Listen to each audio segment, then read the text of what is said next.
Hello friends, मैं हूं Devendra Chaudhary, AA BEd Hindi Sanskrit. आज मैं हूं आप सभी के सामने माई ग्रोइंग इंडिया चैनल पर लाइव आया हूं। आज हम आपको कंपटीशन में जो संधियां आती हैं उनके विषय में बताने वाले हैं कि किस प्रकार के क्वेश्चन संधि में से आएंगे और हमें क्वेश्चंस किस प्रकार से करने हैं, उनके आंसर किस प्रकार से देने हैं। तो मित्रों, चलते हैं सीधे टॉपिक पर। संधि और एक कंपटीशन में बहुत ज़्यादा मात्रा में संधियां आती हैं, पूछे जाते हैं प्रश्न, तो आप सभी ध्यानपूर्वक देखिएगा और जो भी समस्याएं हों कमेंट्स कीजिएगा और आपके जो डाउट्स होंगे उनके ऊपर एक और वीडियो तैयार की जाएगी। जैसा कि आप देख रहे हैं, संधि संधि एक शब्द है और प्रत्येक शब्द का अपना एक अर्थ होता है। संधि का शाब्दिक अर्थ होता है जोड़ या मेल। संधि का शाब्दिक अर्थ होता है जोड़ या मेल। जब हम आपने देखा होगा, हम अधिकतर जो डेफिनेशन होती है बोलते हैं संधि में, तो कुछ लोग बोलते हैं दो वर्णों के मेल को संधि को बोलते हैं, कोई बोलता है दो या दो से अधिक वर्णों के मेल को संधि कहते हैं। लेकिन वाकई में संधि होती क्या है, आज मैं आपको डिटेल से समझाऊंगा इस विषय में कि संधि किसे कहते हैं। क्योंकि मुझसे कई बार बच्चे क्वेश्चंस करते हैं कि सर संधि में तो दो शब्द होते हैं, जैसे कि आपको दिखाई दे रहा है देव प्लस आलय, दो शब्द हैं। तो बच्चे बोलते हैं सर आपने तो शब्दों को जोड़ के संधि बनाई है, देवालय दो शब्दों को जोड़ के मिल बना है। लेकिन ऐसा बिल्कुल नहीं है। मैं आपको आज समझाऊंगा डिटेल से कि संधि कैसे बनाई जाती है और संधि की जो डेफिनेशन होती है वो क्या होती है। तो मैंने यहाँ लिखा है दो निकटवर्ती वर्णों की ध्वनि के मेल को।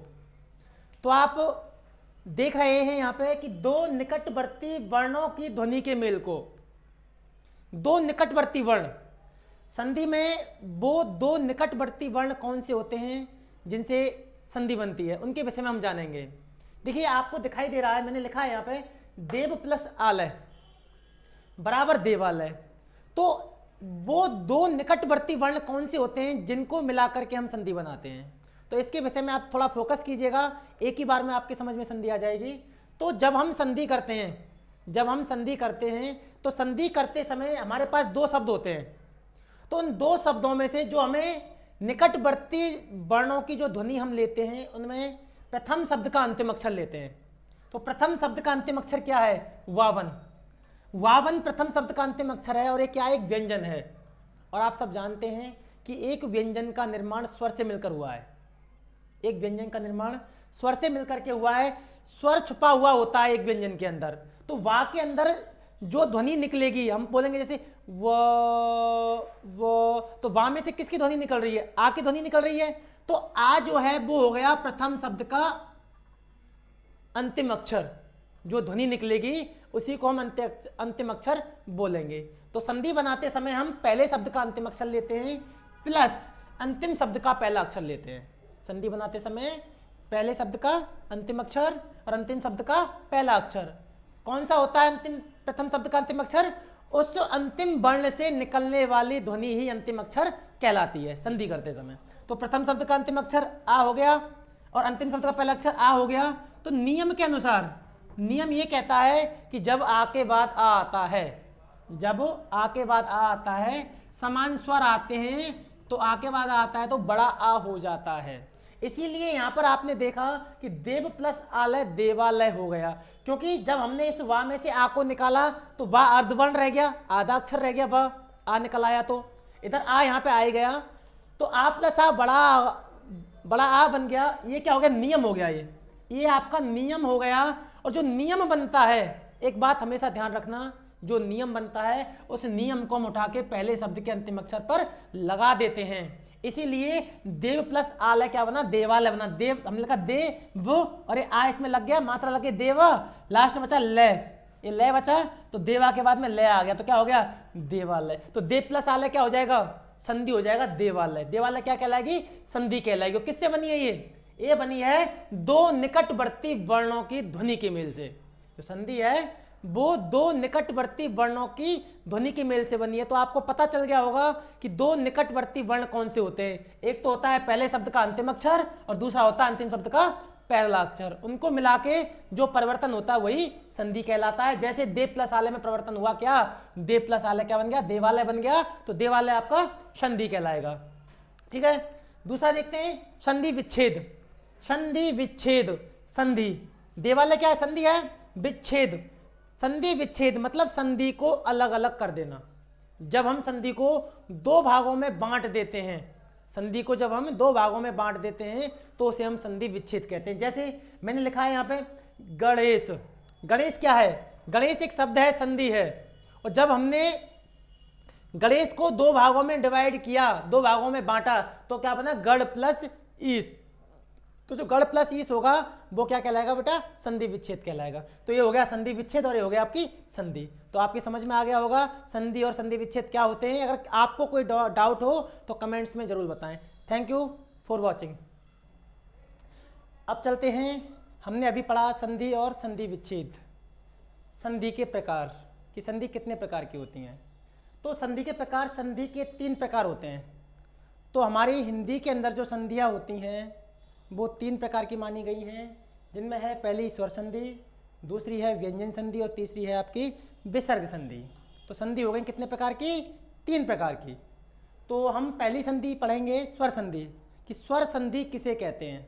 तो स्वर संधि पढ़ने से पहले मैं आप सबको बता दूं कि स्वर स्वर स्वर किसे कहते हैं, ऐसे वर्ण जिनको बोलने के लिए किसी दूसरे अक्षर की सहायता नहीं ली जाती है, वो वर्ण स्वर कहलाते हैं। और हिंदी वर्णमाला में स्वरों की संख्या होती है 11। कितनी होती है, 11 संख्या होती है स्वरों की। और स्वर संधि जो होती है वो स्वरों से मिलकर के ही बनती है। जो 11 स्वर हैं हमारे, उन 11 स्वरों से मिलकर के ही स्वर संधि का निर्माण हुआ है। तो हम स्वर संधि के विषय में पढ़ेंगे स्वर संधि की परिभाषा, कि स्वर संधि की परिभाषा क्या होती है। स्वर के साथ स्वर के मेल से जो विकार उत्पन्न होता है, विकार का अर्थ होता है परिवर्तन। जब स्वर के साथ स्वर आपस में मिलते हैं, 11 स्वर हो गए, जैसे आ के बाद आ मिला, या आ के बाद ई मिली, या आ के बाद ऊ मिला, सब क्या है, स्वर है ये। तो स्वर के बाद जब स्वर मिलता है, तो स्वर के बाद स्वर के मिलने से जो परिवर्तन होता है उसे हम क्या कहते हैं, स्वर संधि कहते हैं। स्वर के साथ स्वर के मेल से, मतलब समझ में आ रहा है ना, स्वर के साथ स्वर को मिलाने से, स्वर क्या, छोटा बड़ा, छोटी बड़ी, है ना, छोटा ऊ बड़ा ऊ, रे ऋषि, छोटी ए बड़ी ए, और औ, 11 स्वर होते हैं। इन स्वरों को जब आपस में मिलाते हैं और इन स्वरों को मिलाने से जो विकार होता है अथवा परिवर्तन होता है उसी को हम स्वर संधि कहते हैं। और हिंदी के अंदर स्वर संधि को 5 भागों में विभाजित किया गया है। 5 भागों में स्वर संधि को बांटा गया है, जिसमें आपको दिख ही रहा है। पहली है दीर्घ संधि, दूसरी है गुण संधि, तीसरी है वृद्धि संधि, और चौथी है आपकी यड़ संधि, और 5वीं अयादि संधि। तो स्वर संधि को कितने भागों में बांटा है, 5 भागों में। स्टार्ट करो। देखिए मित्रों, हम आपको समझाएंगे स्वर संधि का पहला भाग।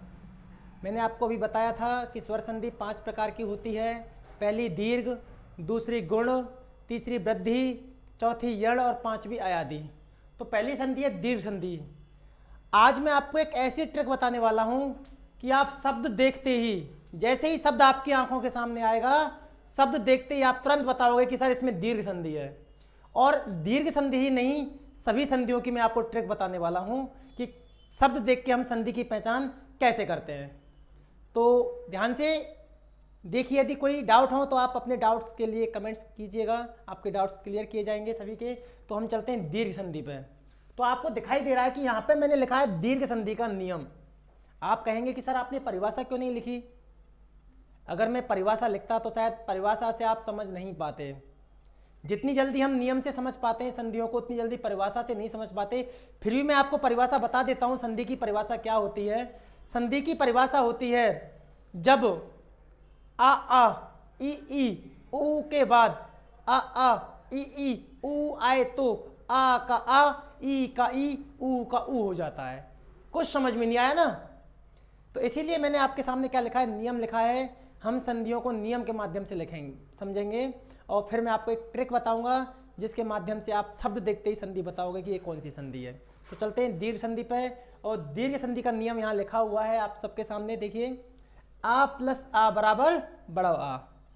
बड़वा प्लस बड़वा बराबर बड़वा, छोटा प्लस बड़वा बराबर बड़वा, छोटी प्लस बड़ी बराबर बड़ी ई, और छोटा ऊ प्लस बड़ा ऊ बराबर बड़ा ऊ। मतलब जब दो समान स्वर आते हैं, चाहे वो बड़े हों चाहे वो छोटे हों, बनते क्या हैं? दीर्घ स्वर बनते हैं। हम दीर्घ संधि पढ़ रहे हैं, और दीर्घ का अर्थ होता है बड़ा स्वर। बड़ा स्वर कौन सा होता है? बड़वा, बड़ी, बड़ऊ। दीर्घ संधि में जो आते हैं बड़वा, बड़ी और बड़ा ऊ, ये दीर्घ स्वर होते हैं दीर्घ संधि के लिए। तो समझेंगे, दीर्घ स्वरों की संख्या हमारी वैसे 7 होती है, आपको बता दूं। बड़वा, बड़ी, बड़ऊ, छोटी ये, बड़ी ये, छोटो और बड़ा ओ, ये 7 दीर्घ स्वर होते हैं, और 4 होते हैं आपके ह्रस्व स्वर, छोटवा, छोटी, छोटा और रैरिसी। तो हम दीर्घ स्वर पढ़ रहे हैं, दीर्घ संधि पढ़ रहे हैं। तो समझिए, नियम ये कहता है कि प्रथम शब्द का अंतिम अक्षर आ है और अंतिम शब्द का पहला अक्षर आ है, तो आ प्लस आ बराबर बड़ा बन जाएगा। जैसे इधर देखिए सामने, धन प्लस अर्थी, ये क्या है? संधि विच्छेद है, और इससे हमें संधि बनानी है। तो क्या करते हैं हम? पहले शब्द का अंतिम अक्षर क्या है? ना वर्ण है। ना वर्ण क्या है? एक व्यंजन है। इस किससे मिलके बना है? स्वर से मिलके बना है। तो जब हम प्रथम शब्द के अंतिम अक्षर की ध्वनि लेंगे तो ध्वनि क्या होगी?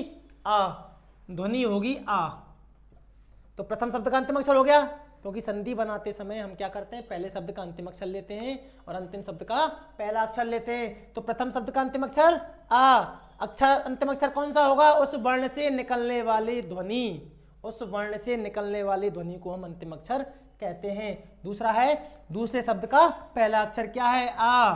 तो नियम के अनुसार क्या हो गया? आ प्लस आ बराबर बड़ा आ। जब दो समान स्वर आते हैं तो क्या बनता है? एक दीर्घ स्वर बन जाता है।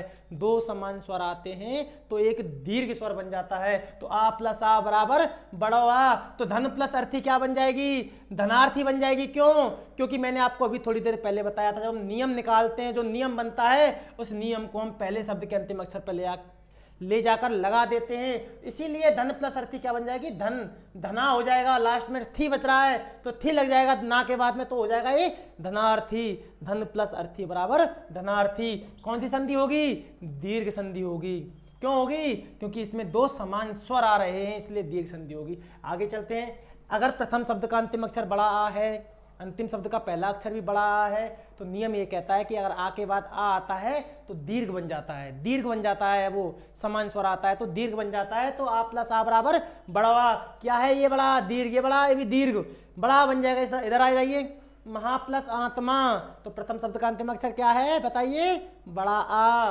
अंतिम शब्द का पहला अक्षर बड़ा आ, तो आ प्लस आ बराबर बड़ा आ।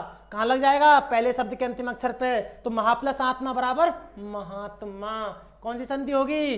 दीर्घ संधि होगी। क्यों होगी? क्योंकि सर इसमें दोनों में समान स्वर आ रहे हैं। जहां समान स्वर आते हैं वहां पे दीर्घ संधि होती है। कौन सी संधि होती है? दीर्घ संधि। कहाँ? जहां समान स्वर आए वहां। आगे चलते हैं। देव प्लस आलय, देव प्लस आलय। तो प्रथम शब्द का अंतिम अक्षर क्या है? वाह में आ है। Very good. और अंतिम शब्द पहला अक्षर बड़ा आ। छोटे आ के बाद में बड़ा आता है, समान स्वर है, क्या बन जाएगा? दीर्घ स्वर बन जाएगा, बड़ा आ बन जाएगा। तो देव प्लस आलय क्या हो जाएगा? देवालय। कौन सी संधि होगी? दीर्घ संधि होगी। Very good. अगला नियम है इसी का, ई प्लस ई। ध्यान देना, चाहे यहाँ बड़ी हो या छोटी ही हो, छोटी के बाद में बड़ी हो या बड़ी के बाद में छोटी हो, अगर ई के बाद ई आती है तो क्या बनती है? बड़ी ई बनती है। जैसे गिरी प्लस ईस, प्रथम शब्द का अंतिम अक्षर ई है, अंतिम शब्द का पहला अक्षर बड़ी ई है। ई प्लस ई क्या बन जाएगा? बड़ी ई। कहाँ लग जाएगी? रा पे। रा पे क्यों? क्योंकि रा प्रथम शब्द का अंतिम अक्षर है, और जो नियम बनता है उसे हम प्रथम शब्द के अंतिम अक्षर पर लगाते हैं। तो गिरी प्लस ईस क्या बन जाएगा आपका? ग्रीस बन जाएगा। कौन सी संधि होगी? दीर्घ संधि होगी। आगे चलते हैं। ऊ प्लस ऊ के बाद ऊ आता है, समान स्वर है, ये भी समान स्वर, ये भी समान स्वर, ये भी समान स्वर, ये भी समान स्वर, और यहाँ पे भी समान स्वर। जहां समान स्वर आते हैं तो कैसा स्वर बनता है? दीर्घ स्वर बनता है। जैसे आ के बाद आ, ई के बाद ई और ऊ के बाद ऊ बन गया। तो लघु प्लस उर्मी, ऊ प्लस ऊ बराबर बड़ा ऊ। तो लघु प्लस उर्मी क्या बन जाएगा? लघुर्मी बन जाएगा। और लघुर्मी में कौन संधि होगी बेटा? स्वर संधि, दीर्घ संधि होगी आपकी। अब मैं आपको एक ट्रिक बताने वाला हूं, जिससे आप शब्द देखते आपको पता चलेगा कि भाई दीर्घ संधि कहां होती है। तो ध्यान पूर्वक देखिएगा सभी बच्चे। देखिए, मैंने लिखा है धनार्थी, और आपको पता है कि जब संधि करते हैं दो शब्द होते हैं, जैसे धन प्लस अर्थी, दो शब्द है कि नहीं है? तो पहचान कैसे करेंगे आप शब्द को देख करके? तो ध्यान देना सभी, फोकस करना, सुन लेना ध्यान से और याद रखना इस बात को। जहां, कहां, जहां शब्द के बीच में, जहां शब्द के बीच में बड़े आ की मात्रा लग रही हो, जहां शब्द के बीच में बड़े आ की मात्रा लग रही हो और जहां शब्द के बीच में बड़ी की मात्रा लग रही हो, दो शब्दों के बीच में बड़ी की मात्रा लग रही हो, दो शब्दों के बीच में बड़े आ की मात्रा लग रही हो और दो शब्दों के बीच में बड़े ऊ की मात्रा जहां लग रही हो, बड़वा, बड़ी ई और बड़ा ऊ, ये तीन मात्राएं, बड़वा, बड़ी, बड़ा ऊ और बड़ी ई, ये तीन मात्राएं अगर शब्द में बीच में आपको कहीं दिखाई देती हैं तो आंख बंद करके कौन सी संधि होगी आपकी? दीर्घ संधि होगी। कब होगी? जहां बड़वा, बड़ी ई और बड़ा ऊ हो। कुछ नहीं करना, कुछ नहीं सोचना, सीधा क्वेश्चन आता है पूछ लेता है नियमानुसार में कौन सी संधि है, तो नियम अनुसार, नियम अनुसार, नियम प्लस अनुसार, वहां पे बड़े आ की मात्रा लग रही है, सर ने बताया था जहां बड़े आ की मात्रा लगी हो दो शब्दों के बीच में वहां दीर्घ संधि होती है। तो आंख बंद करके दीर्घ संधि पर टिक कर देना, आपका 100% सही होगा। आगे की संधियां अगले टॉपिक में आपको समझाऊंगा। कल फिर हम लेकर के आएंगे संधियों से रिलेटिव टॉपिक। तो आप सभी से आग्रह है समझिएगा, कोई डाउट आपको हो तो कमेंट्स कीजिएगा, आपके डाउट्स क्लियर किए जाएंगे। Thank you for watching.